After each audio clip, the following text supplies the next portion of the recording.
ನಮ್ಮ Sahyadri news channel ಅನ್ನು YouTube, Facebook ಹಾಗೂ ಇನ್ಸ್ಟಾಗ್ರಾಂನಲ್ಲಿ ನೋಡಿ. ಸಬ್ಸ್ಕ್ರೈಬ್, ಲೈಕ್ ಮತ್ತು ಶೇರ್ ಮಾಡಿ ಪ್ರೋತ್ಸಾಹಿಸಿ.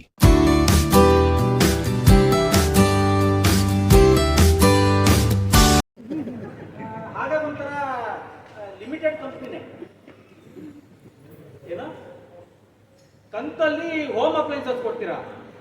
ರೇ ಮೇಡಮ್, ನಮ್ಮಲ್ಲೇ ಬೇಕಾದಷ್ಟು ಬಂದು ಬಿದ್ದಿದೆ, ಬೇಕಾದ್ರೆ ತಗೊಂಡು ಹೋಗ್ರಿ, ತಗೊಂಡು ಹೋಗಿ ಎಂದೆ ಏನೋ ರೇಟ್ ಬರ್ತಾ? ಯಾಕ್ರಿ ನಿಮಗೆ ರೇಟ್ ಬಾರ್ದು? ನಿಮಗೆ ರೇಟ್ ಬಾರ್ದು ಅಂತ ಹೇಳಕ್ಕೆ ನೀವೇನು ನಾನು ಕಟ್ಕೊಂಡಿರೋ ಹೆಂಡತಿ ಏನ್ರಿ? ಇಡೀ ಫೋನು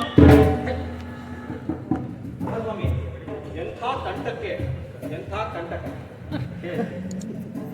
ಪುಣ್ಯ ನನ್ನ ಹೆಂಡತಿ ಮಾತನ್ನು ಕೇಳಲಿಲ್ಲ. ಅವಳು ಏನಾದರೂ ಕೇಳಿದ್ರೆ ಇಷ್ಟೊತ್ತಿಗಾಗಲೇ ಮನೆಗೆ ಒಂದಿಷ್ಟು ಹೋಮ್ ಅಪ್ಲೈನ್ಸಸ್ ಬಂದು ಬಿಟ್ಬಿಟ್ಟಿರೋದು.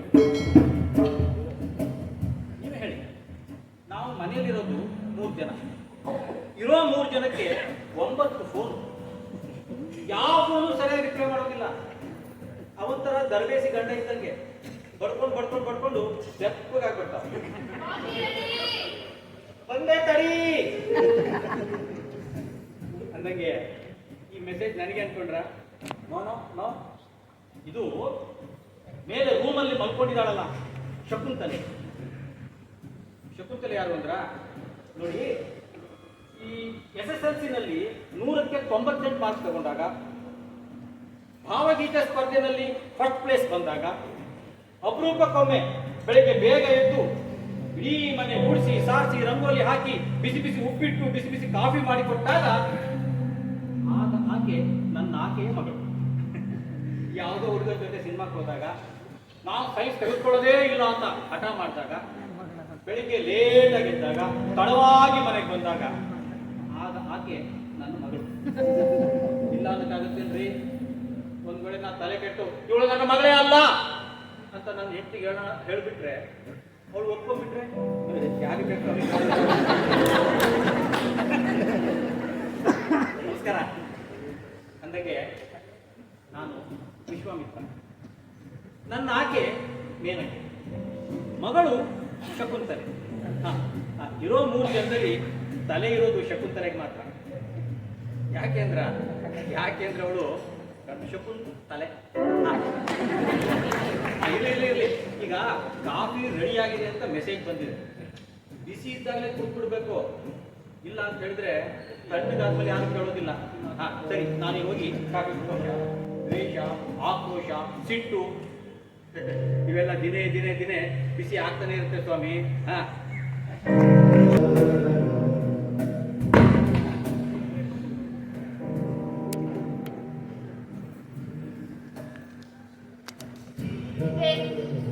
ಸಂಸಾರ ಅಂದ್ರೆ ಇದೇನೆ.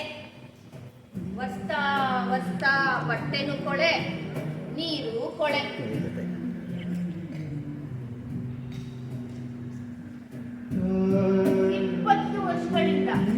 20 ವರ್ಷಗಳಿಂದ ಇದನ್ನೇ ಮಾಡ್ಕೊಂಡು ಬರ್ತಾ ಇದ್ದೀನಿ.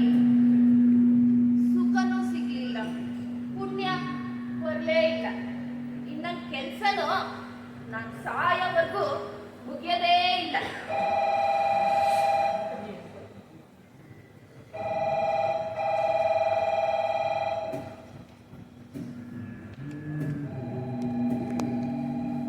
ಈ ಫೋನು ಹಂಗೇನೆ, ಹೇಟ್ ಸಂಸಾರವೇ. ಅದೇ ರಿಂಗ್ಟೋನು, ಅದೇ ಧ್ವನಿ, ಅದೇ ಮಾತು, ಅದೇ ಅರ್ಥ. ಇವತ್ತೊಂದು ಹೊಸ ಶಬ್ದ ಕೇಳ್ತದೆ, ನಾಳೆ ಒಂದು ಹೊಸ ಮಾತು ಕಿವಿ ಬೀಳ್ತದೇನೋ ಅಂತ ಕಾದು ಕಂಗೆಟ್ಟೆ. ಏನೂ ಪ್ರಯೋಜನ ಆಗ್ಲಿಲ್ಲ. ಅದೇ ಮಾತು, ಅದೇ ಧ್ವನಿ.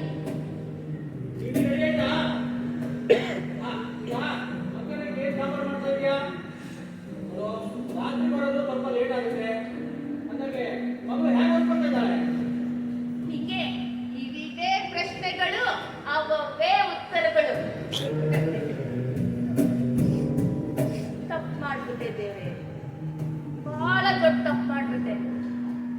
ಒಂದೇ ಒಂದ್ಸಲ ಐ ಲವ್ ಯು ಅಂತ ಹೇಳಿದ್ದಕ್ಕೆ ಇಷ್ಟು ದೊಡ್ಡ ದೊಡ್ಡ ಶಿಕ್ಷೆನಾ?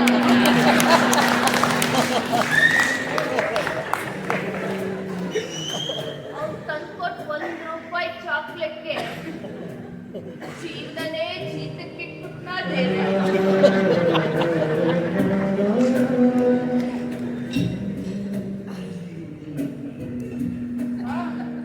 ಅಂದಂಗೆ ನನ್ನ ಫ್ರೆಂಡ್ಸು ಮದುವೆ ಮುಂಚೆ ನನ್ನ ರೇಗ್ಸೋರು.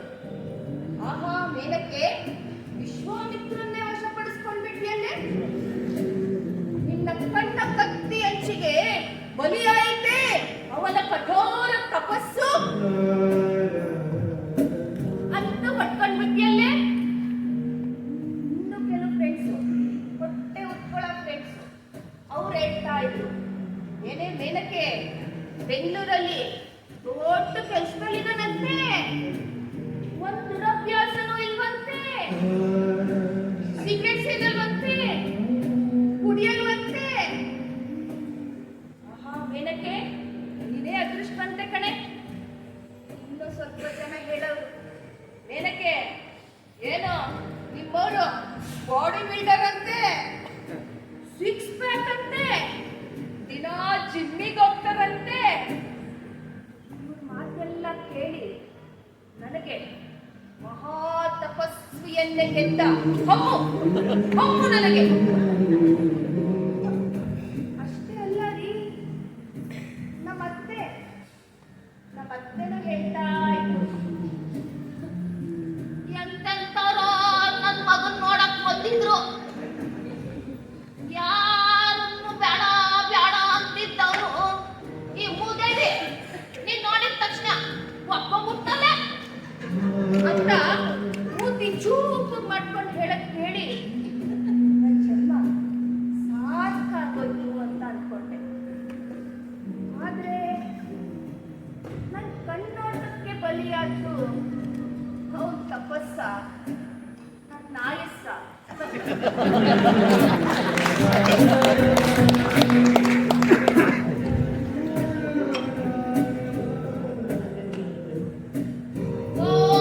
ಪರಿಚಿತ ಶಬ್ದಗಳೇ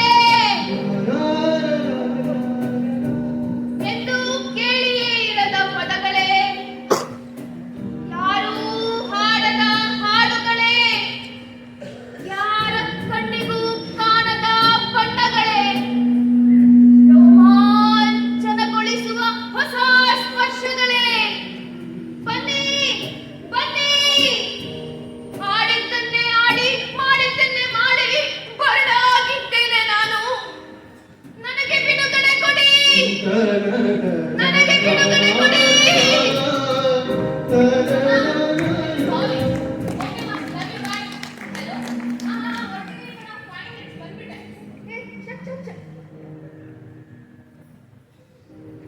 ಯಾರಿಗೂ ಮರುಧ್ವನಿ ಬೇಕಾಗಿಲ್ಲ, ಉತ್ತರಗಳ ಅವಶ್ಯಕತೆನೂ ಇಲ್ಲ. ಮಾತಾಡೋದು ಕರ್ತವ್ಯ ಅಂತ ಮಾತಾಡ್ತಾರೆ. ಅಮ್ಮಂಗೆ ಹೇಳತ್ತೇನಮ್ಮ? ಹಾ ಹೇಳತ್ತಲ್ಲ, ಹೆಂಡತಿಗೆ ಹೇಳ್ದೇನೋ? ಹೀಗೆ ಯಾರ ಮಾತಲ್ಲೂ ಆತ್ಮ ಇಲ್ಲ. ನನಗೆ ಗೊತ್ತಾಗೋದು, ನನಗೆ ನನ್ನ ಹುಡುಗ ಸಿಗಲ್ಲ, ನನಗೆ ನನ್ನ ಮಗಳೂ ಸಿಗಲ್ಲ, ನನಗೆ ಸಿಗೋದು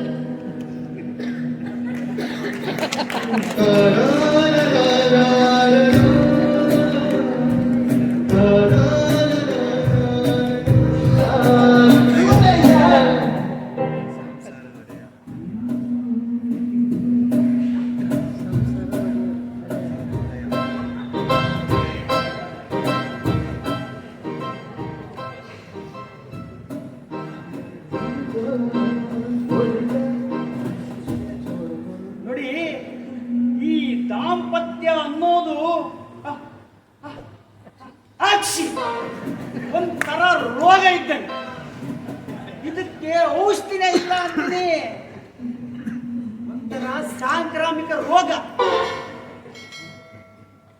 ಹೆರಿಡಿಟರಿ, ವಂಶ ಪಾರಂಪರ್ಯವಾಗಿ ಬರುತ್ತೆ.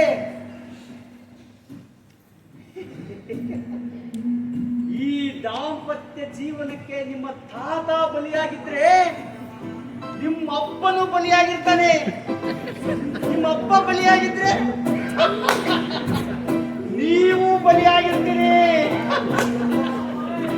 ನೋಡಿ,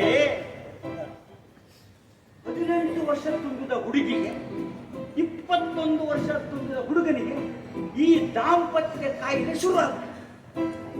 ಇದಕ್ಕೆ ಮದ್ದಿಲ್ಲ ಅಂತಲ್ಲ, ಒಂದೊಂದ್ಸಲ ಆಂಟಿಬಯಾಟಿಕ್ ಕೆಲಸ ಮಾಡ್ತದಂತ ಕೇಳಿದೀನಿ. ಆದ್ರೆ ಆಂಟಿ ಹೊಟ್ಟೆ ಉರಿಸುವಷ್ಟು ಚೆನ್ನಾಗಿರ್ಬೇಕು. ನೋಡಿ, ಈ ದಾಂಪತ್ಯ ಕಾಯಿಲೆಯ ಹೆಚ್ಚಿನ ವಿವರಗಳಿಗೆ ಕೆ.ಎಸ್. ನರಸಿಂಹಸ್ವಾಮಿಯವರು ಬರೆದ ಮೈಸೂರು ಮಲ್ಲಿಗೆ ಪುಸ್ತಕ ಓದ್ಕೋಬಹುದು, ಅಥವಾ ಗೊತ್ತಲ್ಲ ನೋಡ್ಬೋದು, ಅಥವಾ ಇನ್ನೂ ಇದೆ, ಸುಮತೀಂದ್ರ ನಾಡಿಗರು ಬರೆದ ದಾಂಪತ್ಯ ಗೀತೆ, ಇದನ್ನು ಓದ್ಕೋಬಹುದು. ಈಗ ವಿಷಯ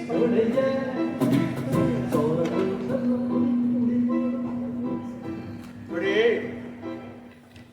ದಾಂಪತ್ಯ ಕಾಯಿಲೆಯ ತೀವ್ರತೆ ಹೆಚ್ಚಾಗಿರೋದ್ರಿಂದ ನಮ್ಮ ಘನ ಗ್ಯಾರಂಟಿ ಸರ್ಕಾರ ಇದನ್ನ ನಿರ್ಮೂಲನೆ ಮಾಡಬೇಕು. ಓಡ್ಸವ್ನ ಯಾವನು, ಅಥವಾ ಉಚ್ಚಾಟನೆ ಮಾಡಬೇಕು ಅಂತ ಮನಸ್ಸು ಮಾಡಿದೆ. ಈಗ ಬರುತ್ತಲ್ಲ, ಈ ಕಾಯಿಲೆ ಬಂದಿರೋರು ನಮ್ಮ ಇಲಾಖೆಗೆ ಬಂದು ತಮ್ಮ ಹೆಸರುಗಳನ್ನು ನೋಂದಾಯಿಸಿಕೊಳ್ಬಹುದು. ದಾಂಪತ್ಯ ಅಳಿಸಿ ನೆಮ್ಮದಿ ಉಳಿಸಿ. ಮಾನ್ಯ ನಾಗರಿಕರೇ, ತಾವುಗಳು ಅತಿ ಹೆಚ್ಚಿನ ಸಂಖ್ಯೆಯಲ್ಲಿ ಬಂದು ತಮ್ಮ ಹೆಸರುಗಳನ್ನು ನೋಂದಾಯಿಸಿ ನಮ್ಮ ಯೋಜನೆಯನ್ನು ಸಾಕಾರಗೊಳ್ಳುವಂತೆ ಮಾಡಬೇಕು ಅಂತ ತಮ್ಮಲ್ಲಿ ಆತ್ಮೀಯ ಪ್ರಾರ್ಥನೆ, ಕಳಕಳಿಯ ಮನವಿ, ವಿನಂತಿ. ಇನ್ನ ನಮ್ಮ ಇಲಾಖೆಯ ದೂರವಾಣಿ ಸಂಖ್ಯೆ 07 08 09 010. ಒಟ್ಟಿನಲ್ಲಿ ತಾವೆಲ್ಲರೂ ಶೂನ್ಯವನ್ನ ನೆನಪಿಟ್ಕೊಂಡ್ರೆ ಅದು ಸಾಕು. ಪತ್ಯವೇ ಜೀವನ, ದಾಂಪತ್ಯವೇ ಮರಣ.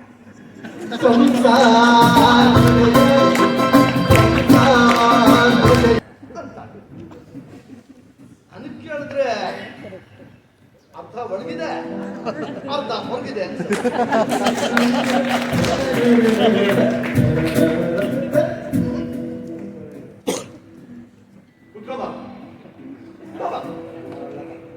ನಿಂತ್ಕೊಂಡು ಕುಡಿಬೇಕು, ನಿಂತ್ಕೊಂಡೇ ಕುಡಿಬೇಕು.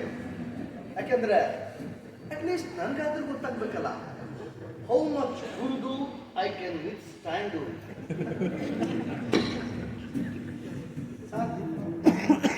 ನೀವು ಕುಡಿತೀರಾ? ಕುಡಿರಿ ಕುಡಿರಿ, ಆದ್ರೆ ಒಂದ್ ಬೇಕು, ಒಂದೇ ಬೇಕು. ಒಬ್ಬ ಮನುಷ್ಯನಿಗೆ ಒಂದೇ ಬೇಕು. ಆದ್ರೆ ನನಗೆ ಒಂದ್ ಪೆಗ್ ತಗೊಂಡ ತಕ್ಷಣ ನಾನು ಹೊಸ ಮನುಷ್ಯ. ಆ ಹೊಸ ಮನುಷ್ಯನಿಗೆ ಇನ್ನೊಂದು peg. Every peg makes you new, and every new peg for every new man. ಮತ್ತೊಬ್ಬ, ಮತ್ತೊಂದು, ಮತ್ತೊಂದು, ಮತ್ತೊಬ್ಬ, ಮತ್ತಷ್ಟು ಮತ್ತಷ್ಟು ಮತ್ತಷ್ಟು ಗತ್ತು ಗಮ್ಮತ್ತು. ಸಾರ್ ನೋಡಿ ನೋಡಿ, ಅವ್ರ ಮುಖ ಸಿಂಡಿಸ್ಕೊಂಡು, please don't look at me through this glass. ಇದ್ರ ಮೂಲಕ ನೋಡಿದ್ರೆ ಎಲ್ಲಾನು ವಕ್ರಾನೇ ಕಾಣುತ್ತೆ. ನಿಮಗೆ ಬೇಡವಾ? ಬಿಟ್ಬಿಡಿ, ಬೇಡ. One man's poison is another man's poison. ಎಲ್ಲರೂ ನನಗೆ ಕುಡಿಯೋದು ಬಿಡು ಅಂತ, ನಾನು ಕುಡಿದು ಬಿಡು. ಆಕ್ಚುಲಿ ಇವತ್ತು ನಾನು ಕುಡಿಲೇಬಾರ್ದು ಅಂತಿದ್ದೆ. ಆದ್ರೆ ಈ ಪಕ್ಕದ ನನಗೆ ಒಂದೇ ಸಮ ಕಿರಿ ಕಿರಿ ಕಿರಿ ಕಿರಿ ಬೆಳಗಿನ ಒಂದೇ ಸಮ ಫೋನ್ ಹುಡ್ಕೊಳ್ತಾನೆ ಇದ್ದೀರಿ. ಅವರಿಗೆ ರಿಂಗು, ನನಗೆ ಸಫರಿಂಗು. ಈ ಅನಾನ್ಸರ್ ಟೆಲಿಫೋನ್ ಕಾಲ್ಸ್ ಇದೆ ನೋಡಿ, ಅದೊಂಥರ ಕಿಕ್ ಕೊಡದೆ ಇರೋ ಡ್ರಿಂಕ್ಸ್ ತರ. ಪಕ್ಕದ ಮನೇಲಿ ಆಗಿರೋದು ಅದೇ. ಸಂತೋಷವಾಗಿದ್ದಾರೆ. ಗಂಡ, ಹೆಂಡತಿ, ಮಕ್ಕಳು. ಗಂಡನಿಗೆ ಹೆಂಡತಿ ಕಂಡ್ರೆ ಅನುಕಂಪ, ಹೆಂಡತಿಗೆ ಗಂಡನ ಕಂಡ್ರೆ ಕರುಣೆ. ಅವಳಿಗೆ ಅಂತಾನೆ ಅವನು ಹುಟ್ಟಿರೋದು, ಅವನಿಗೆ ಅಂತಾನೆ ಅವಳು ಹುಟ್ಟಿರೋದು, ಅವರಿಬ್ರಿಗೇನೆ ಆ ಮಗಳು ಹುಟ್ಟಿರೋದು. ಎಲ್ಲವೂ ಆ ಎಲ್ಲಮ್ಮನ ಪವಾಡ.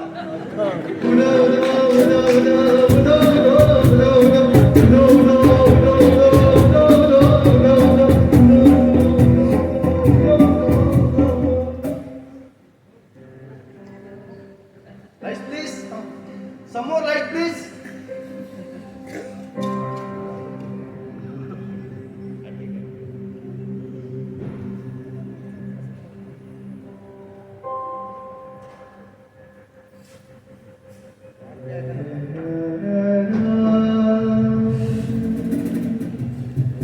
ಕರುನಾಳು ಬೆಳಕೆ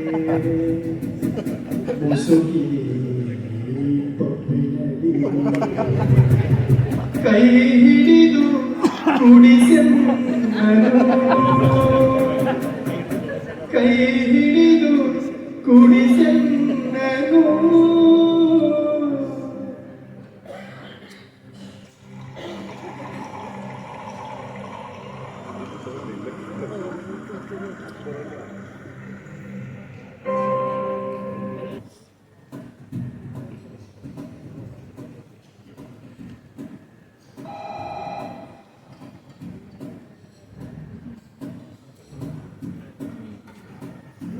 ದಿನಕ್ಕೆ ಇಷ್ಟೊಂದು ಅರ್ಜಿಗಳ. ದಾಂಪತ್ಯ ನಿರ್ಮೂಲನಾ ಇಲಾಖೆ ಪ್ರಾರಂಭ ಆಗಿದೆ ಅಂತ ಯಾರಿಗೂ ಗೊತ್ತೇ ಇಲ್ಲ ಅನ್ಕೊಂಡಿದ್ದೆ.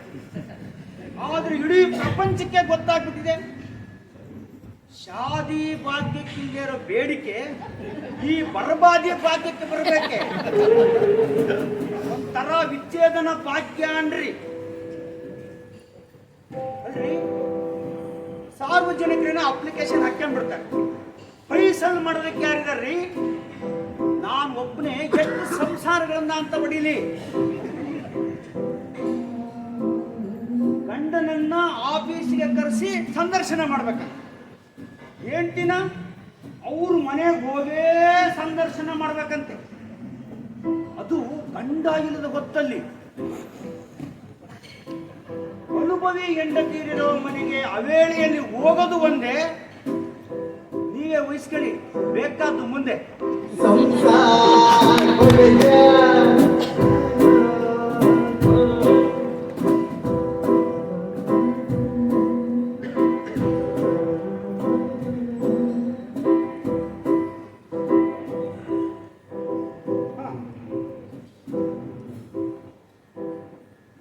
ಅರ್ಜಿ ಹಾಕಿರೋದು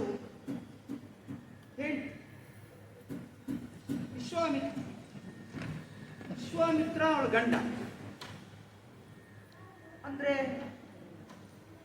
ಗಂಡ ಹೆಂಡತಿ ಇಬ್ಬರ ಜೊತೆಗೂ ಮಾತಾಡೋದು. ನಿರ್ಮೂಲನ ವಿಧಾನ ತಾತ್ಕಾಲಿಕ ಹೊಡೆದು ಹಾಕಿದ್ದಾರೆ, ಶಾಶ್ವತ ಉಳಿಸಿಕೊಂಡಿದ್ದಾರೆ. ಪರ್ಮನೆಂಟ್ ಡಿವೋರ್ಸ್ ಅಂತ. ಮೇನಕ್ಕೆ ಏನೋ ವಿಶ್ವಾಮಿತ್ರ ಬೇಡ ಅಂದ್ಬಿಟ್ರು. ಆದ್ರೆ ವಿಶ್ವಾಮಿತ್ರನು ಮೇನಕ್ಕೆ ಮಖಾನಕ ಅನ್ಬೇಕಲ್ವೇ? ಒಂದು ಫೋನ್.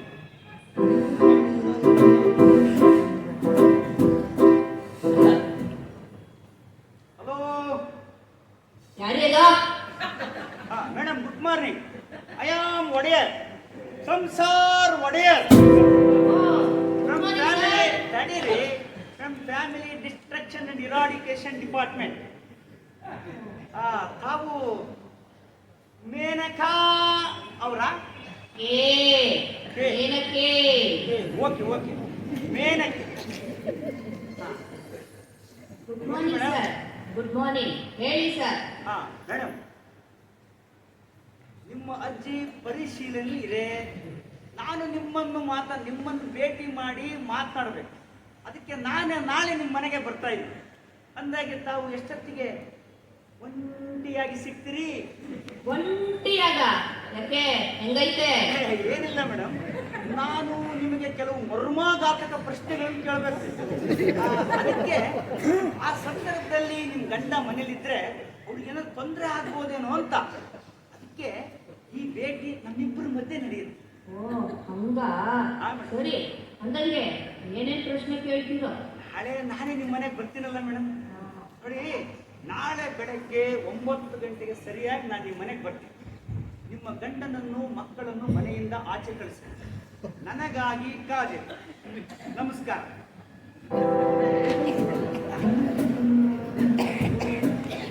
ಒಬ್ಬಳು ಹೆಂಡತಿ ಹತ್ರ ಮಾತಾಡಿ ಇಷ್ಟು ಸುಸ್ತಾದ. ಇನ್ನೂ ಎಷ್ಟು ಜನ ಹೆಂಡರ ಮಾತುಗಳನ್ನು ಕೇಳಬೇಕು? ಏನು ಸಂಸಾರ ಒಡೆಯ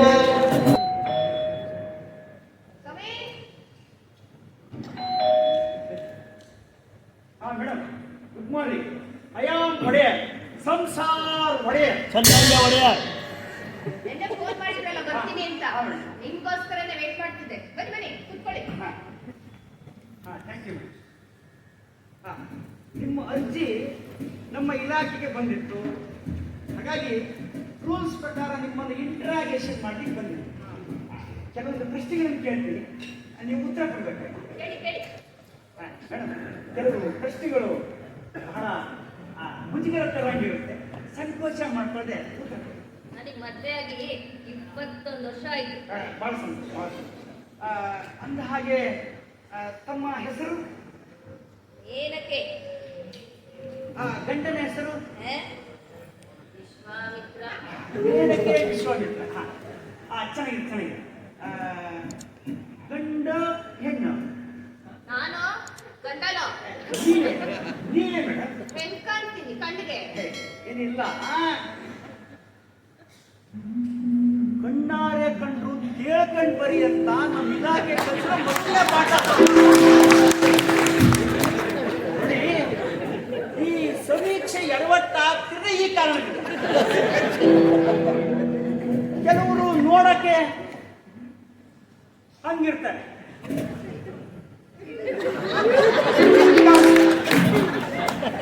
ಕೆಲವರು ಹಿಂಗಿರ್ತಾರೆ, ಹಂಗ್ ಕಾಣಿಸ್ತಾರೆ.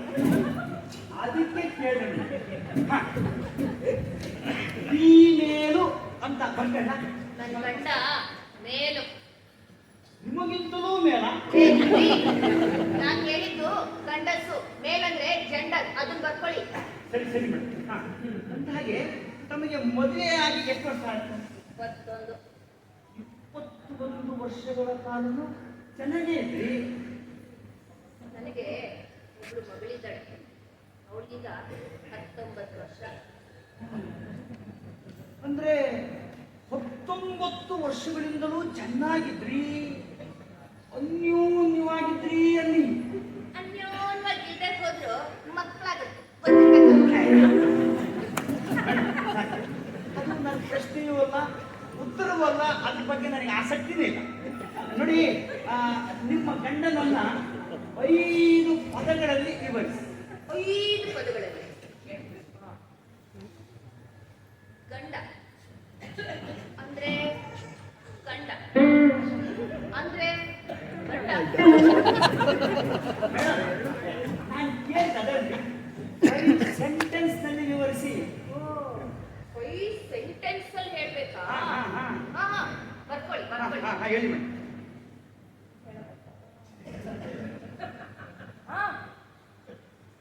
ಊಟಿಗೆ ಹೋಗಿದ್ವಿ. ಊಟಿಗೆ ಹೋಗಿ ಹನಿಮೂನ್ಗೆ ಅಂತ. ಹನಿಮೂನ್ಗೆ ಅಂತ. ಮುಂದೆ ಅವತ್ತೇ ರಾತ್ರಿ ಬೇದಿ ಶುರುವಾಯ್ತು. ನಿಮಿಗೋ ಗಂಡನಿಗೋ? ನೀವ್ ಕೇಳಿದ್ದು ನನ್ನ ಗಂಡನ ಬಗ್ಗೆ ತಾನೇ. ಬರ್ಕೊಳ್ಳಿ. ಮಧುಚಂದ್ರದ ಮೊದಲ ರಾತ್ರಿ.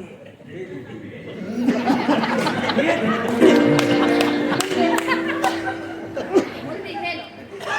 ಮಗಳು ಹುಟ್ಟಿದ್ಲು, ಅವ್ರಿಗೆ ಕನ್ನಡಕ ಬಂತು. ನಾನು ಕುರೂಪಿ ಅಂತ ಗೊತ್ತಾಯ್ತು. ವಾಕಿಂಗ್ ಹೋಗಕ್ ಶುರು ಮಾಡಿದ್ರು. ಅವ್ರು 6 ಪ್ಯಾಕ್ ಮೇಂಟೈನ್ ಮಾಡಕ್ಕೆ ಜಿಮ್ಮಿಗೆ ಹೋಗಕ್ ಶುರು ಮಾಡಿದ್ರು. ಹಾ ಅಂದಂಗೆ ಕವಿತೆ ಕವಿತೆ ಬರೆಯಕ್ಕೂ ಶುರು ಮಾಡಿದ್ರು.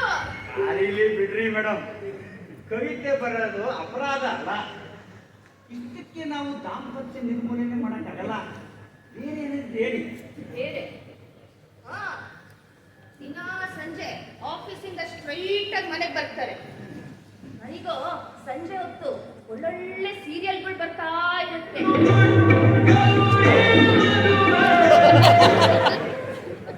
ಯಾವ ಸೀರಿಯಲ್ ನೋಡಕ್ ಬಿಡಲ್ಲ ಅಂತೀನಿ, ಆದ್ರೆ ಅವ್ರು ಮಾತ್ರ ಅದೇ ಕುತ್ಕೊಂಡು ಆಡ್ತಾರಲ್ಲ ಕ್ರಿಕೆಟ್, 3 ಹೊತ್ತು ಅದನ್ನೇ ನೋಡ್ತಾ ಇರ್ತಾರೆ. ಸರಿ, ಮುಂದೆ ನೀವ್ ಕೇಳಿದ್ದು 5 ವಾಕ್ಯ, ನಾನ್ ಹೇಳಿದ್ದು 5 ವಾಕ್ಯ. ಸರಿ, ಕೇಸ್ ಬಿಲ್ಡಪ್ ಮಾಡೋದಕ್ಕೆ ನಾನೇ ಸ್ವಲ್ಪ ಏನಾದ್ರು ಸೇರಿಸ್ತಾರೆ. ನೋಡಿ ಮೇನಕಾ, ಮೇನಕೆ ನೋಡಿ, ನಮ್ಮ ದಾಂಪತ್ಯ ನಿರ್ಮೂಲನೆ ಯೋಜನೆ ಅಡಿ ತಗೊಳ್ತಾ ಇರೋ ಮೊದಲನೇ ಕೇಸ್ ಇದು. ಇದು ಯಶಸ್ವಿ ಆಗಲೇಬೇಕು. ಇಲ್ಲದೆ ಇದ್ರೆ ನಮ್ಮ ದಾಂಪತ್ಯ ನಿರ್ಮೂಲನಾ ಮಂಡಳಿಯ ಯೋಜನೆಯೇ ವಿಫಲವಾಗಿ ಬಿಡುತ್ತೆ. ಹಾಗಾಗಿ ಕೇಳ್ತಾ ಇದ್ದೀನಿ, ನೀವು ನಿಮ್ಮ ಗಂಡನನ್ನು ಶಾಶ್ವತವಾಗಿ ಕಳೆದುಕೊಳ್ಳಲು ಬಯಸ್ತೀರಾ? ನಿಸ್ಸಂದೇಹವಾಗಿ. ಅಂದ್ರೆ ನಿಮಗೆ ಸಂಸಾರ ಸಾಕಾಗಿ ಹೋಗಿದೆ. ನಿಸ್ಸಂದೇಹವಾಗಿ. ನಿಮಗೆ ಒಂಟಿಯಾಗಿ ಬದುಕಬಲ್ಲ ಶಕ್ತಿ ಇದೆ, ಆಸೆ ಇದೆ, ಕನಸಿದೆ. ನಿಸ್ಸಂದೇಹವಾಗಿ. ಮೇಡಮ್, ನಿಮ್ಮ ಯಜಮಾನರು ಅಪಘಾತದಲ್ಲೂ ಆಕಸ್ಮಿಕವಾಗಿಯೂ ಮರಣ ಹೊಂದಿದ್ರೆ ನೀವು ಮತ್ತೊಂದು ಮದುವೆ ಮಾಡ್ಕೊಳ್ಳೋದಿಲ್ಲ. ಯಾಕೆ ಮಾಡ್ಕೋಬಾರ್ದೇನೋ? ನಿಸ್ಸಂದೇಹವಾಗಿ ಮದುವೆ ಮಾಡಬಾರ್ದು. You cannot marry again. ನೋಡಿ, ನಮ್ಮ ಯೋಜನೆಯ ಮೂಲ ಲಕ್ಷಣವೇ ಅದು, ದಾಂಪತ್ಯ ನಿರ್ಮೂಲನಾ ಮಂಡಳಿ. ಅದಕ್ಕಾಗಿ ನಮ್ಮ ಘನ ಗ್ಯಾರಂಟಿ ಸರ್ಕಾರ ದಾಂಪತ್ಯವನ್ನೇ ನಾಶ ಮಾಡಲಿಕ್ಕೆ ಹಾಕೊಂಡಿರೋ ಯೋಜನೆ. ಯಾಕೆ ಗೊತ್ತಾ ಮೇಡಮ್? ಕುತ್ತಲಿ ಹೇಳಿ.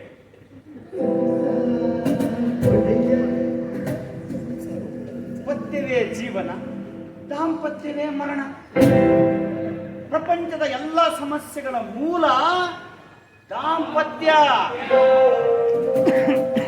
ಡಿವೋರ್ಸ್ ಹೆಚ್ಚಾಗೋದಕ್ಕೆ ಕಾರಣ ದಾಂಪತ್ಯ.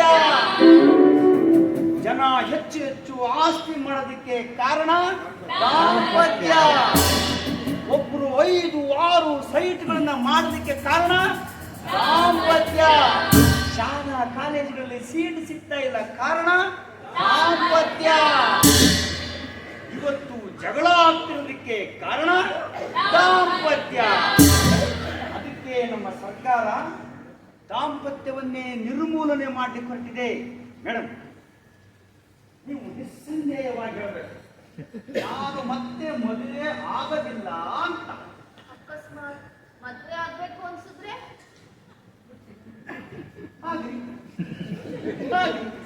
62 ವರ್ಷ ನಿಮಗೆ ತುಂಬಿದ ಮೇಲಾಗಿ ಆಗ್ಲೂ ನಿಮ್ಮನ್ನು ಯಾರಾದ್ರೂ ಇಷ್ಟಪಟ್ಟು ಮದುವೆ ಆಗ್ತೀನಿ ಅಂತ ಬಂದ್ರೆ ಆಗ್ಲಿ. ಆಗ ನಿಮಗೆ ಮಕ್ಕಳಾಗೋದಿಲ್ಲ.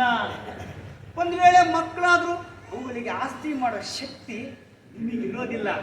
ಮೇಡಮ್, ನೀವು ನಿಮ್ಮ ಗಂಡನನ್ನ ಪ್ರೀತಿಸ್ತಾ ಇದ್ರೆ? ಇಲ್ಲ ಬಿಡಿ, ನನಗೆ ಗೊತ್ತು. ನೋಡಿ, ನೀವು ದಾಂಪತ್ಯದಲ್ಲಿ ಮುಂದುವರಿಬಹುದು, ಅದಕ್ಕೆ ನಮ್ಮ ಅಡ್ಡಿ ಏನಿಲ್ಲ. ಆದ್ರೆ ಒಮ್ಮೆ ದಾಂಪತ್ಯ ನಿರ್ಮೂಲನಾ ಮಂಡಳಿಯಡಿ ಅಫಿಡವಿಟ್ ಸಲ್ಲಿಸಿದ ಮೇಲೆ ಮತ್ತೆ ವಾಪಸ್ ಹೋಗಾಗಿ. ಅಲ್ಲ, ಇದಕ್ಕೆ ನನ್ನ ಗಂಡನ ಪರ್ಮಿಷನ್ ಏನಾದ್ರು? ಮೇಡಮ್, ನನ್ನ ಹತ್ರ ಪರ್ಮಿಷನ್ ತಗೊಳ್ಳೋ ಜವಾಬ್ದಾರಿ ನನ್ ಬಿಡಿ, ನೀವು ಯೋಚನೆ ಮಾಡಬೇಡಿ. ಹಂಗೆ ಈ ಯೋಜನೆಯಲ್ಲಿ ನನ್ನ ಗಂಡ ಮತ್ತೆ ಇನ್ನೊಂದು ಮದುವೆ ಮಾಡ್ಕೊಳ್ಳೋ ಅವಕಾಶ? No man marries again. I have faith in man. ನಾನು ಒಪ್ಕೊಂಡಿದ್ದೀನಿ. Thank you madam. ನಮ್ಮ ದಾಂಪತ್ಯ ನಿರ್ಮೂಲನಾ ಯೋಜನೆಯ ಯಶಸ್ಸಿನ ಕೀರ್ತಿಯಲ್ಲಿ ನೀವು ಪಾಲುದಾರರಾಗಿದ್ದೀರಿ. ನಮ್ಮ ದಾಂಪತ್ಯ ನಿರ್ಮೂಲನಾ ಯೋಜನೆಯ ಮೊದಲ ಫಲಾನುಭವಿ ನೀವು ಅಂತ ಹೇಳಿದ್ರೆ ನನಗೆ ಹೆಮ್ಮೆ ಆಗುತ್ತೆ ಮೇಡಮ್, ಸಂತೋಷ ಆಗುತ್ತೆ.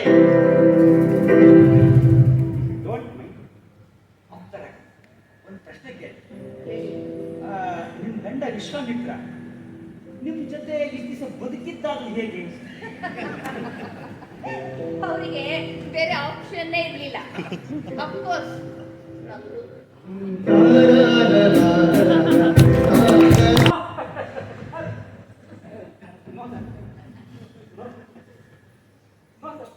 ಒಂದು ನೋವು ಓಕೆ,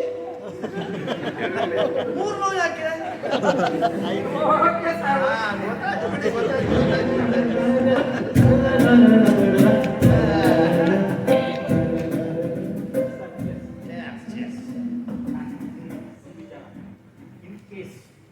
ಇನ್ ಕೇಸ್ ನನ್ನ ಹೆಂಡತಿ ಏನಾದ್ರು ಕೇಳಿದ್ರೆ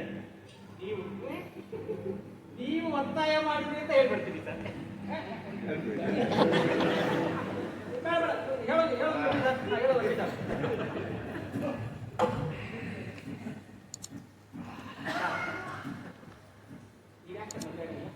ಸೂಸೈಡ್ ಮಾಡ್ಕೊಂಡಿಲ್ಲ? ನನಗೊಬ್ಬ ಹೆಂಡತಿ ಇದಾವಲ್ಲ ಸರ್, ನಾನು ಒಬ್ಬಳೇ ಹೆಂಡತಿ. ಹಂಗೆ ಸುಖ ಅಲ್ಲ ಸರ್? ಗೊತ್ತಿಲ್ಲ, ನಾನು ನಿಮ್ಮ ಹೆಂಡತಿ ನೋಡಿಲ್ಲ ಬಿಡಿ, ಹಾಗಾಗಿ ನಾನೇನು ಹೇಳಕ್ಕಾಗಲ್ಲ.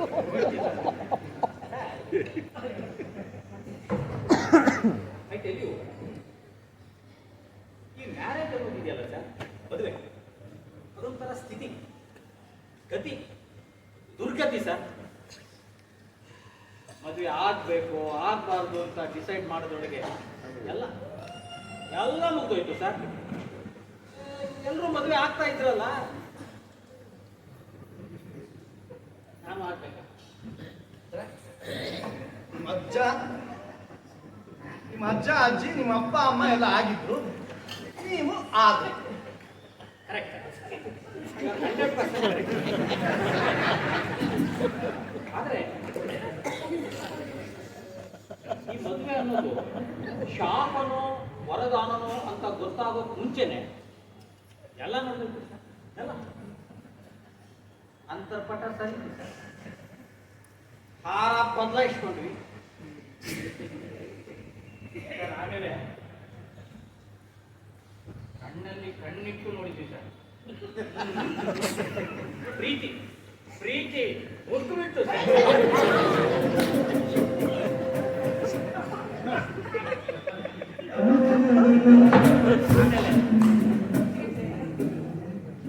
ಆಮೇಲೆ ಗೊತ್ತಾಯ್ತು ಸರ್, ಮದುವೆ ಅನ್ನೋದು ಚಿತ್ರವಾದ ವ್ಯವಸ್ಥೆ ಅಂತ ಸರ್. ಜೀವನದಲ್ಲಿ ಮದುವೆ ಮಾತ್ರ ಆಗ್ಬಾರ್ದು. ಅತ್ಯಂತ ಕೆಟ್ಟ ಗಳಿಗೆ ಅಂದ್ರೆ ಮ್ಯಾರೇಜ್ ಸರ್. ಆಮೇಲೆ ನಮ್ಮ ಕೈಲಿ ಏನು ಇರೋದೇ ಇಲ್ಲ ಸರ್, ಎಲ್ಲ ಅವ್ರದೇ ನಿರ್ಧಾರ. ಬೆಳಗ್ಗೆ ಏನ್ ತಿಂಡಿ ಶಿ ಡಿಸೈಡ್ಸ್, ಮಧ್ಯಾಹ್ನಕ್ಕೆ ಏನು ಹೊಳಿ ಅವ್ರದೇ ನಿರ್ಧಾರ. ರಾತ್ರಿ ಎಷ್ಟೊತ್ತಿಗೆ ಟಿವಿ ನೋಡ್ಬೇಕು ಅವಳೇ ಹೇಳ್ತಾಳೆ ಸರ್. ರಾತ್ರಿ ಎಷ್ಟೊತ್ತಿಗೆ ಪ್ರೀತಿ ಮಾಡಬೇಕು ಅದನ್ನು ಅವಳು ಹೇಳ್ತಾಳೆ sir. I always disagree to agree. ಆದ್ರೆ ನಿಮ್ ಲೈಫ್ ನೋಡಿ ಸರ್, ಏನ್ ಸುಖ ಸರ್, ಏನ್ ಸುಖ. ಬೆಳಗ್ಗೆ ಎಷ್ಟೊತ್ತಿಗೆ ಬೇಕಾದ್ರೂ ಹೇಳ್ಬೋದು, ರಾತ್ರಿ ಎಷ್ಟೊತ್ತಿಗೆ ಬೇಕಾದ್ರೂ ಪಾಚ್ಕೋಬಹುದು, ಯಾರ ಜೊತೆ ಬೇಕಾದ್ರೂ ಮಾತಾಡ್ಬೋದು ಸರ್. ಪ್ರಪಂಚದ ಎಲ್ಲ ಸುಂದರಿಯರ ಜೊತೆ ಎಷ್ಟೊತ್ತು ಬೇಕಾದ್ರೂ ಮಾತಾಡ್ಬೋದು. ಮಂಚದ ಎಡಗಡೆಯಿಂದ ಬೇಕಾದ್ರೂ ಇಳಿಬಹುದು, ಬಲಗಡೆಯಿಂದ ಬೇಕಾದ್ರೂ ಇಳಿಬಹುದು. ಬೇಡ ಅಂದ್ರೆ ಹಾಗೇ ಬಿದ್ಕೊಂಡಿರ್ಬೋದು. ಸುಖ ಸರ್. ಸರ್ ಏಳಿ ಹತ್ಕೊಂಡು ಕೂತ್ಕೋಬಹುದು ಸರ್, ನೋಡಿ ತಿರ್ಗಾಡ್ಬೋದು ಸರ್. ಬೇಡ ಅಂದ್ರೆ ನೋಡಿ ಹಾಕೊಂಡು ಬಿಡ್ಬೋದು. ಅದು ನಮ್ಮನ್ನು ನೋಡಿ ಸರ್, ನೋಡಿ ಸರ್, ವಿಸ್ಕಿ ಮೇಲೆ ಆಸೆ ಸರ್, ಆದ್ರೆ ರಿಸ್ಕಿ ಅನ್ನೋ ಭೀತಿ ಸರ್, ರಿಸ್ಕಿ ಅನ್ನೋ ಭೀತಿ ಸರ್. ಸರ್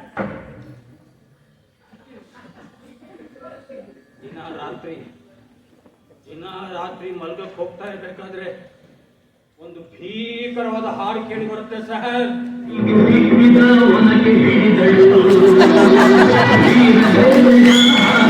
ನನ್ನ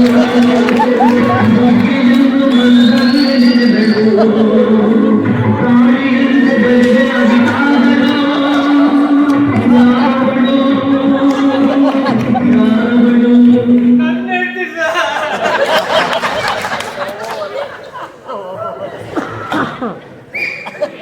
ಪ್ರಪಂಚದಲ್ಲಿ listen to me. ಹೆಂಗಸರು ಮಾತ್ರ ಮದುವೆ ಆಗಬೇಕು ಸರ್. ಗಂಡಸರು ಗಂಡಸರು ಮಾತ್ರ ಮದುವೆ ಆಗಲೇ ಮಾತ್ರ.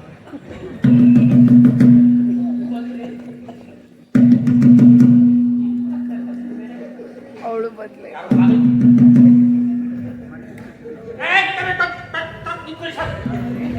ಬಾಗಿಲು ತೆಗಿಬೇಡಿ ಸರ್, ಅದು ನನ್ನ ಹೆಂಡತಿನೇ ಸರ್. ಕುಡ್ದಿದ್ದಲ್ಲ ಇಲ್ಲ ಹೋಯ್ತಲ್ಲ ಸರ್. ಬಾಗಿಲು ತೆಗಿಬೇಡಿ ಸರ್. ಇದೆಲ್ಲ ಮುಚ್ಚಿಡಿ ಸರ್, ಮನೆ ಕಾಣ್ತಿದ್ದಲ್ಲ ಸರ್. ಇದೆಲ್ಲ ಮುಚ್ಚಿಡಿ ಸರ್. ಸರ್ ಅಂದಂಗೆ ನಿಮ್ಮನೆಗೆ ಹಿಟ್ಲು ಕಡೆ ಬಾಗಿಲು ಎಲ್ಲಿದೆ ಸರ್? ಹೆಂಡತಿ ಇಲ್ಲದ ಮೇಲೆ ಹಿತ್ಲು ಬಾಗ್ಲಾಕಿ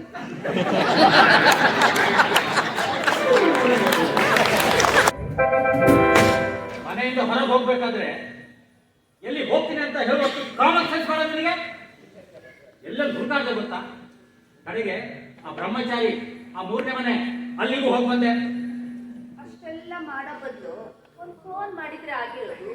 ಹಾಗೆ ಅದು ಇಲ್ಲೇ ಬಡ್ಕೋತಾ ಇತ್ತಲ್ಲ. ಅಂದ್ರೆ ಗೊತ್ತಾಗಿರ್ಬೇಕಲ್ಲ, ಫೋನ್ ಮನೇಲಿದೆ, ನಾನ್ ಮನೇಲಿಲ್ಲ ಅಂತ. ಅಟ್ಲೀಸ್ಟ್ ನೀನು ಎಲ್ಲಿ ಹೋಗ್ತಾ ಇದೆಯಾ ಅಂತ ಅದು ಗೊತ್ತಾಗ್ಬೇಕಲ್ಲ ನನಗೆ. ಗೊತ್ತಾಗ್ಬಿಟ್ರೆ ಏನ್ ಗೊತ್ತಾಗ್ಬಿಟ್ರೆ? ಅಲ್ಲ ಕಣ್ರಿ, ನಿಮ್ಗೇನೆ ಸಿಟ್ಟು ಬಂದಿದೆ ಅಂತ ನನಗೆ ಗೊತ್ತು, ತುಂಬಾ ಚೆನ್ನಾಗಿ ಗೊತ್ತು. ನಾನು ನಿಮ್ಗೆ ಹೇಳ್ದಂಗೆ ಹೋದ್ನಲ್ಲ ಅಂತಲ್ಲ ನಿನಗೆ ಸಿಟ್ಟು, ವಾಪಸ್ ಮನೆಗೆ ಬಂದಲ್ಲ.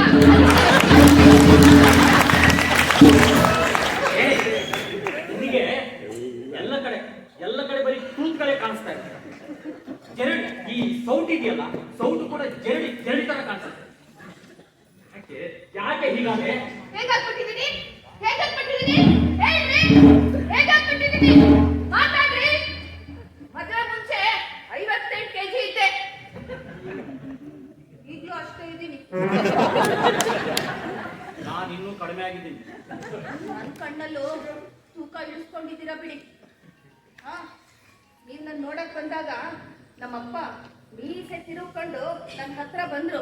ಮೇಲಕ್ಕೆ ಬೆಂಗಳೂರಿಂದ ನಿನಗೆ ಎಷ್ಟು ದೊಡ್ಡ ಕೆಲಸದಲ್ಲಿರೋ ಹುಡುಗನ್ನ ಕರ್ಕೊಂಡ್ ಬಂದಿದ್ದೀನಿ, ಬಾ ನೋಡ್ಬಾ ಅಂತ ಕರೆದ್ರು. ಇಲ್ಲಿ ತನಕ ನನ್ನನ್ನ ನಾಲಾಯಕ್ಕು ಅಂತಿದ್ರಲ್ಲ, ಈ ಗಂಗ್ಲಿ ನೋಡೋಣ ಅಂತ ಕೇಳಿದ್ರು. ಮೇಲಕ್ಕೆ ನಿನ್ ಲೈಫ್ ಸೆಟ್ ಆಯ್ತು, ಬಾರಮ್ಮ ಬಂದ್ ನೋಡು ಅಂತ ಹೇಳಿದ್ರು. ನಾನು ಬಂದು ನೋಡ್ದೆ, ಏನೇನೋ ಅನ್ನಿಸ್ದೆ ಹೋದ್ರು, ಒಪ್ಕೊಂಡೆ. ಹೌದು. ಅದಕ್ಕೆ ಒಂದು ವಾರದ ಮುಂಚೆ ದಾವಣಗೆರೆಯಿಂದ ನೀನ್ ನೋಡಕ್ಕೆ ಒಬ್ಬ ಗಂಡು ಬಂದಿದ್ನಂತಲ್ಲ, ನಿನ್ನ ನೋಡಿ ಹುಡುಗಿ ಸ್ವಲ್ಪ ಪೆಪ್ಪು ಅಂತ ಹೇಳ್ಕೊಂಡು ಹೋದ್ನಂತೆ. ಬೆಕ್ಕು ಅನ್ನಕ್ಕೆ ಅವನಲ್ಲಿ ಅವ್ನ ಬುದ್ಧಿನೂ ಇರ್ಲಿಲ್ಲ. ನನ್ನ ಒಪ್ಕೋಬೇಡ ಅಂತ ಅವ್ನಿಗೆ ನಾನೇ ಹೇಳ್ಕೊಟ್ಟಿದ್ದೆ. ಅಕಸ್ಮಾತ್ ಅವನೇನಾದ್ರು ನನ್ನ ಒಪ್ಕೊಂಡಿದ್ದಿದ್ರೆ ಅವ್ನ್ ಗುರ್ಡೆ ಹೊಡ್ಕೊಡ್ತೀನಿ ಅಂತ ಹೇಳಿದ್ದೆ. ಯಾಕೆ ಅನ್ಬೇಕಾಗಿತ್ತು? ಅವನ್ನೇ ಕಟ್ಕೋಬೇಕಾಗಿತ್ತು. ಏನ್ ಮಾಡಿ, ನನ್ಗಿಷ್ಟ ಆಗೋ ಹುಡುಗ ಸಿಗ್ತಾನೇನೋ, ನನ್ನ ಅರ್ಥ ಮಾಡ್ಕೊಳ್ಳೋ ಹುಡುಗ ಸಿಗ್ತಾನೇನೋ ಅಂತ ಕಾಯ್ತಾ ಇದ್ದೆ. ಬರೋ ಪ್ರಪೋಸಲ್ನೆಲ್ಲನೂ ಕೂಡ ಕ್ಯಾನ್ಸಲ್ ಮಾಡ್ತಾ ಬಂದೆ. ಏನ್ ಮಾಡ್ಲಿ, ಕಾದು ಕಡೆಗೆ ಇಲ್ಲಿ ಬಂದು ತಗ್ಲಾಕೊಂಡೆ. ರಾತ್ರಿ ಗಂಟೆಗೆ ಹಗ್ಲು ಬಿದ್ದಂಗೆ. ನೋಡಿ, ಒಂದ್ ಹೇಳ್ತೀನಿ ಕೇಳಿ. ಈ ಯಾವ್ಯಾವ ಶಬ್ದಗಳು ಜ್ಞಾ ಇಂದ ಎಂಡ್ ಆಗುತ್ತೋ ಅವೆಲ್ಲ ಕೆಟ್ಟ ಪದಗಳೇ. ಫಾರ್ ಎಕ್ಸಾಂಪಲ್, ವಿಘ್ನ, ಭಗ್ನ, ರುಗ್ನ, ಕಡೆಗೆ ನನ್ನ ಲಗ್ನ.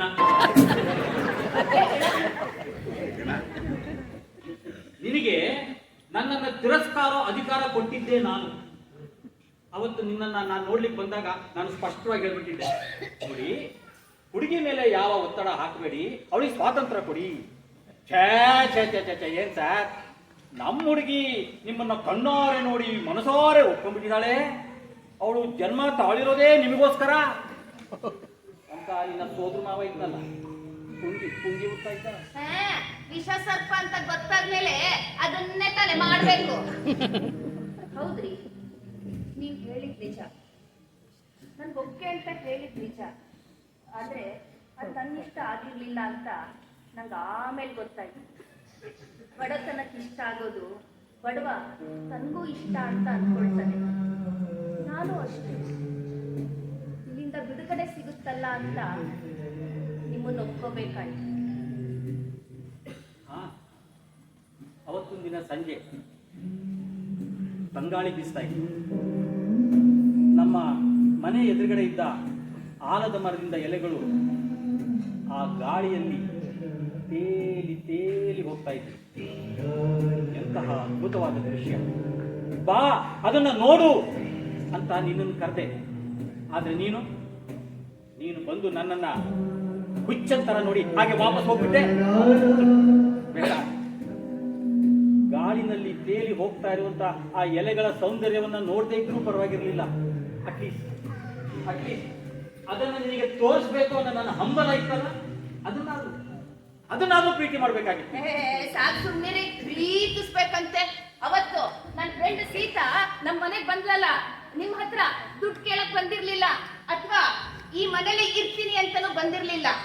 ಅವಳು ನನ್ನ ಫ್ರೆಂಡು, ನನ್ನ ಜೀವದ ಗೆಳತಿ. ನನ್ನ ಮೇಲಿನ ಅಭಿಮಾನದಿಂದ, ನನ್ನ ಮೇಲಿನ ಪ್ರೀತಿಯಿಂದ ನನ್ನನ್ನು ಮಾತಾಡ್ಸಕ್ ಬಂದಿದ್ಲು. ಅವಳು ನನಗೆ ಎಷ್ಟು ಬೇಕಾದವಳು ಅಂತ ಹೇಳೋಷ್ಟೊತ್ತಿಗೆ ನೀವು ಮೊಬೈಲ್ ಕರೀತಾ ಕೂತಿದ್ರಿ. ಹೌದು, ಆ ಸೀತೆಯನ್ನ, ನಿನ್ನ ಫ್ರೆಂಡ್ ಸೀತೆನ ಇನ್ನೂ ಸ್ವಲ್ಪ ಹೊತ್ತು ನೋಡ್ತಾ ಕೂತಿದ್ದಿದ್ರೆ ನಿನಗೆ ನನ್ನ ಮೇಲೂ ಅನುಮಾನ ಬರ್ತಾ ಇತ್ತು. ನಾನ್ ಸೀತೆ ಆಗಿದ್ರು ನೀವೇನ್ ಡ್ರಾಮ ಆಗ್ತಿರ್ಲಿಲ್ಲ ಬಿಡಿ. ಅಕಸ್ಮಾತ್ ರಾವಣ ಏನಾದ್ರು ನನ್ ಹೊತ್ಕೊಂಡು ಹೋಗಿದ್ದಿದ್ರು ನೀವೇನ್ ನನ್ನ ಬಿಡಿಸ್ಕೊಂಡ್ ಬರ್ತಿರ್ಲಿಲ್ಲ ಅಂತ ನಂಗೆ ಚೆನ್ನಾಗ್ ಗೊತ್ತು. ಮಾತು ಮಾತು ಮಾತು ಮಾತು ಮಾತು ಚುಚ್ಚೋದಕ್ಕೆ ಅಂತಾನೆ ಮಾತು. ನೀನು ಸೀತೆ ಆಗಿದ್ದಿದ್ರೆ ನಾನು ನಿನ್ನ ಬಿಡಿಸ್ಕೊಂಡು ಹೋಗಿ ಬರ್ತಿರ್ಲಿಲ್ಲ ಅಂತ ಅಲ್ವಾ? ಸರಿಯಾಗಿ ಕೇಳಿಸ್ಕೋ. ನೀನೇನಾದ್ರೂ ಸೀತೆ ಆಗಿದ್ರೆ ಆ ರಾವಣನಿಗೆ ನಾನೇ ನಿನ್ನನ್ನ ಕಿಡ್ನಾಪ್ ಮಾಡಕ್ಕೆ ಸುಪಾರಿ ಕೊಡ್ತಾ ಇದ್ದೆ.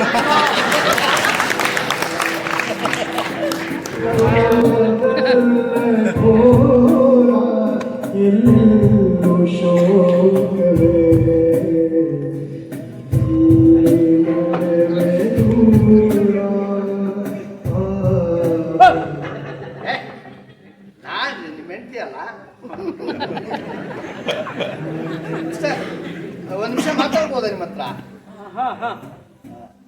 ಹೆಂಡತಿ ಸಿಕ್ತೀರಾ? ಮನೆ ಒಳಗೆ ಬರ್ರಿ.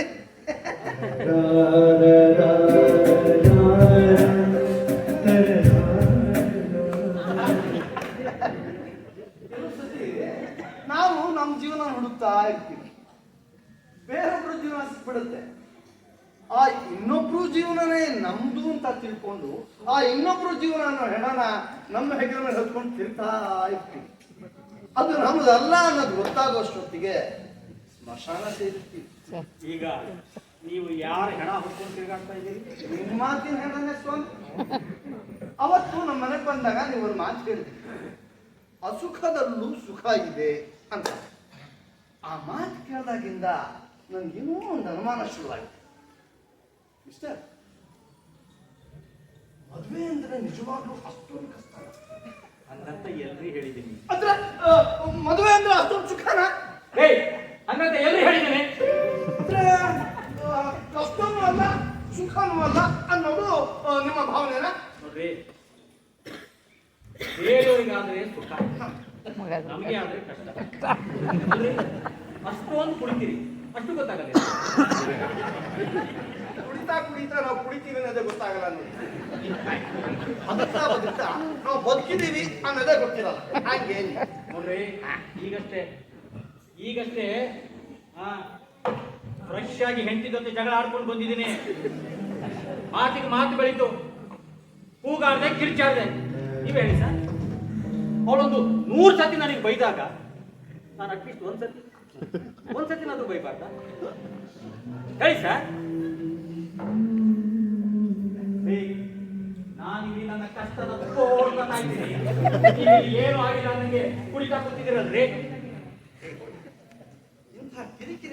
ಸಂಸಾರದಲ್ಲಿ ನೆಂಚ್ಕೊಂಡು ಉಪ್ಪಿನಕಾಯಿ ತರ ಚೆನ್ನಾಗಿರುತ್ತೆ. ಹೌದೌದು, ಇನ್ನೊಬ್ರಿಗೆ ನೋವಾಗ್ತಾ ಇದ್ರೆ ನೋಡಕ್ ಬಹಳ ಚೆನ್ನಾಗಿರುತ್ತೆ. ಉಪ್ಪಿನಕಾಯಿನೂ ಅಷ್ಟೇ, ಮತ್ತೊಬ್ಬರು ಮನೆದೇ ಚೆನ್ನಾಗಿರೋದು. ಇಷ್ಟೇ. ನಮ್ಮ ಮಾತು ಕೇಳಿ, ನೀವು ಯಾವತ್ತೂ ನಿಮ್ಮ ಹೆಂಡತಿನ ಪ್ರೀತಿಸದೇ ಇಲ್ಲ. ಬರೀ ಪ್ರೀತಿ ಮಾಡೋದಲ್ಲ ಸರ್, ಪ್ರಾಣ ಪ್ರಾಣ ಕೊಡ್ತೀನಿ ಅಂತ ಹೇಳಿದ್ದೆ, ಆಮೇಲೆ ತಗೊಂಡ್ಬಿಟ್ವಿ. ಜಾತಸ್ಯ ಮರಣಂ ಧ್ರುವಂ. ಪ್ರೀತಿನೂ ನಿನ್ನನ್ನೇ ಪ್ರೀತಿ ಮಾಡ್ತೀನಿ ಅಂತ ಐ ಲವ್ ಯು ಅಂತಾನು ಹೇಳಿದ್ಲು. ಅದಕ್ಕೆ ಸಾಕ್ಷಿ ಕೊಡು ಅಂದೆ, ಪ್ರೀತಿ ವಿನಾಕಾರಣ ಅಂದ್ಲು. ಆಮೇಲೆ ಗೊತ್ತಾಯ್ತು ಸರ್, ಈ ಪ್ರೀತಿ ಅನ್ನೋದು ಸೀಸನಲ್ಲು ಅಂತ. ಈ ಪ್ರೀತಿ ಅನ್ನೋ ಈರುಳ್ಳಿನ ನಾವಿಬ್ಬರೂ ಸೇರ್ಕೊಂಡು ಒಂದೊಂದೇ ಒಂದೊಂದೇ ಒಂದೊಂದೇ ಸಿಪ್ಪೆಯನ್ನ ಬಿಡಿಸ್ತಾ ಬಿಡಿಸ್ತಾ ಬಿಡಿಸ್ತಾ ಹೋದ್ವಿ ಸರ್. ಕಡೆಗೆ ನೋಡ್ತೀವಿ ಈರುಳ್ಳಿನೇ ಇಲ್ಲ. ಆಮೇಲೆ ಉಳಿದಿದ್ದು ಕೈ ತುಂಬ ವಾಸನೆ, ನೆಲ ತುಂಬ ಕಸ, ಕಣ್ ತುಂಬ ಕಣ್ಣೀರು, ಮನಸ್ಸಿನ ತುಂಬ ಕಸವಿಸ. ಇಲ್ಲಿ ಪ್ರೀತಿ ದೊರೆಯುತ್ತದೆ ಅಂತ ಬೋರ್ಡ್ ಹಾಕಿದ್ದನ್ನ ನಾನಂತೂ ನೋಡ್ಲಿಲ್ಲ. ಒಂದ್ ವೇಳೆ ಆ ರೀತಿ ಬೋರ್ಡ್ ಹಾಕಿದ್ದಿದ್ರೆ ಅಲ್ಲಿ ಸ್ಟಾಕ್ ಖಾಲಿ ಆಗಿದೆ ಅಂತ ನಾವು ತಿಳಿತಾ ಇದ್ವಿ. ಪ್ರಜಾವತ್ಸಲನಾದ ರಾಜ ಅರವಟ್ಟಿಗೆಗಳನ್ನು ಕಟ್ಟಿಸಿದ, ಬಾವಿಗಳನ್ನು ತೋಡಿಸಿದ, ಸಾಲು ಮರಗಳನ್ನು ನಡೆಸಿದ ಅಂತೆಲ್ಲ ಬರೀತಾರಪ್ಪ. ಆದ್ರೆ ಸಂಸಾರ ಹೆಂಗ್ ಮಾಡ್ದ ಅಂತ ಬರ್ದಿದ್ದು ನಾನು ನೋಡ್ಲೇ. ಬಹುಶಃ ಚರಿತ್ರೆಯಲ್ಲಿ ಸುಖ ಸಂಸಾರದ ಗುರುಗುಗಳೇ ಇಲ್ವೇ ನಾವು. ಅರಮನೆಯ ಅಂತಃಪುರದಲ್ಲಿ ಮಂದವಾದ ಬೆಳಕಿರ್ತಾ ಇರ್ತದೆ. ಅಲ್ಲಿ ಪ್ರೀತಿ ಪ್ರಣಯ ಅನ್ನೋದು ರಾತ್ರಿ ಸುಳ್ಳಾಡ್ತಾ ಇರ್ತದೆ. ಬೆಳಿಗ್ಗೆ ಎದ್ದ ಅರಮನೆಯ ದಾಸಿಯರು ತಮ್ಮ ಬೆರಳುಗಳ ಉಗುರುಗಳಿಂದ ಪಲ್ಲಂಗದ ಗೀರುಗಳನ್ನ ಗೀಚಿ ಗೀಚಿ ಸರಿ ಮಾಡ್ತಾ ಇದ್ರಂತೆ. ಅಲ್ರಿ, ಇದು ನಿಮ್ಮ ಕೈಯಲ್ಲಿ ಇರ್ಬೇಕಾದ್ರೆ ಇಷ್ಟೊಂದು ಮಾತಾಡ್ತಿರಲ್ಲ, ಇನ್ನ ಇದ್ರ ಕೈಯಲ್ಲಿ ನೀವಿದ್ರೆ ಇನ್ನೇನೇನು ಮಾತಾಡ್ತಿದ್ರು. ಆದ್ರೂ ಈ ಅಸುಖದಲ್ಲಿ ಸುಖ ಇದೆ ಅನ್ನೋದು ನಿಜ ಅನ್ನಿಸ್ತಾ ಇದೆ. ನಾನೊಂದ್ಸಲಿ ಪ್ರೀತಿ ಮಾಡೋ ಟ್ರೈ ಮಾಡಿ.